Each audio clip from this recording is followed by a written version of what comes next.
இண்டஸ்ட்ரியில் மிகப்பெரிய எதிர்பார்ப்புக்கு உள்ளாகி இருக்கிற மிகப்பெரிய படம் என்னன்னா அது நம்ம இசைஞானி இளையராஜாவோட பயோபிக்.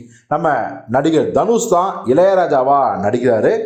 அருண் மாதேஸ்வரன் இந்த படத்தை இயக்குறாரு. இந்த படத்தோட பிரம்மாண்டமான பூஜை போடப்பட்டது. அதற்கு இளையராஜாவின் நண்பருமான கமலஹாசனும் இயக்குனர் வெற்றிமாறனும் கலந்துக்கிட்டாங்க. இப்போ இந்த படம் குறித்து ஆரம்பத்தில் என்ன தகவல்னா, இசைஞானி இளையராஜாவோட பயோபிக்கு திரைக்கதையா கமலஹாசனும் பல இன்புட்ஸை போட போறாரு. ஏன்னா அவர் நெருங்கிய நண்பர் அப்படிங்கிறதாலையும், வெற்றிமாறன் நிச்சயமா என்னுடைய பங்கு இந்த படத்துல இருக்கணும்னு நான் விரும்புறேன் அப்படின்னு பொதுவான மேடையிலேயே அவர் ரொம்ப ஆர்வமா சொன்னாரு.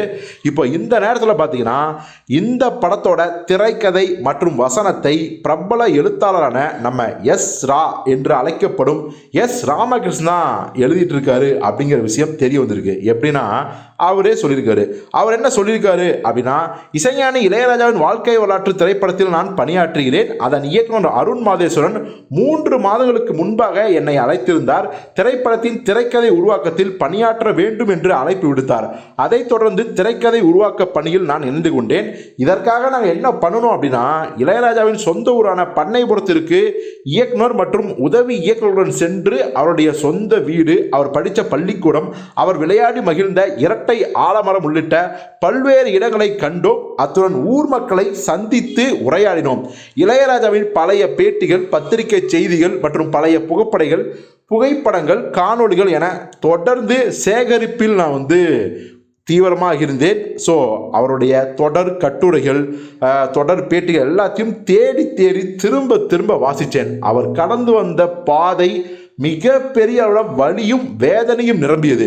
தமிழ் திரையிசையில் அவரது சாதனைகள் நிகரற்றவை. இசையின் மானுட வடிவமே இளையராஜா தான் அப்படின்னு நான் சொல்லுவேன்னு தொடர்ந்து சொல்லியிருக்காரு எஸ்ரா. கடைசியாக என்ன விஷயத்துக்கு வராருன்னா, 2 மாத கால தொடர் விவாதங்களுக்கு பிறகு திரைப்படத்தின் திரைக்கதை மற்றும் வசன வடிவை எழுதி இயக்குனருக்கு கொடுத்துள்ளேன்.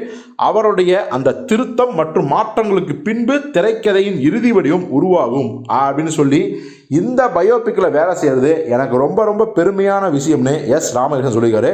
ஸோ இளையராஜாவோட பயோபிக்கு திரைக்கதை வசனம் எழுதுறது ராமகிருஷ்ணன் அப்படிங்கிறது எவ்வளவு பொருத்தமான விஷயமா இருக்குது அப்படிங்கிறத உங்கள் கருத்து என்னங்கிறத கமெண்ட்டில் சொல்லுங்கள்.